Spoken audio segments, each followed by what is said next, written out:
আজকের মারাত্মক লেভেলের ইংরেজি প্রশ্নোত্তর ক্লাসে আপনাদের স্বাগত জানাচ্ছি।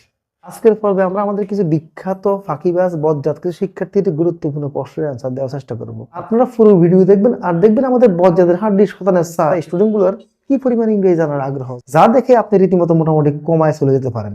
তো প্রথমে প্রশ্ন করেছেন আমাদের রাসেল বাইফার, স্যার আমি একটা মেয়েকে পছন্দ করি, এটা ইংরেজি কি?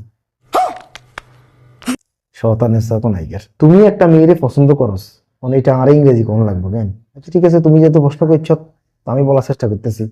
আই লাইক আ গার্ল, মানে আমি একটা মেয়েরে পছন্দ করি। I like a girl. Sir phone টিপলে মা চিল্লাই, এটা ইংরেজি কি? শতানের সাথে নাইকার, তুমি পড়ালেখা বাদ দিয়ে মোবাইল টিপ দিছ, তোমার আম্মা তোমার চিল্লাইছো না? সঠিক বলেছেন। যাই হোক, তুমি যেহেতু জানতে চাইছো তো তোমার অ্যান্সারটা দিয়ে দিছি। তবে আমার অ্যাডভাইস হচ্ছে তুমি কোনোভাবে পড়তে বসলে কিন্তু মোবাইল টিপবে না, কেমন? প্রয়োজনে পড়া বাদ দিয়ে মোবাইল টিপবে, ওকে? তাহলে মা কি করে? মা মোবাইল টিপলে চিল্লায়, মানে মোবাইল চালালে মা চেঁচামেচি করে বা চিল্লাচিল্লি করে। এটা ইংরেজি হচ্ছে mother rebukes me when I use mobile phone.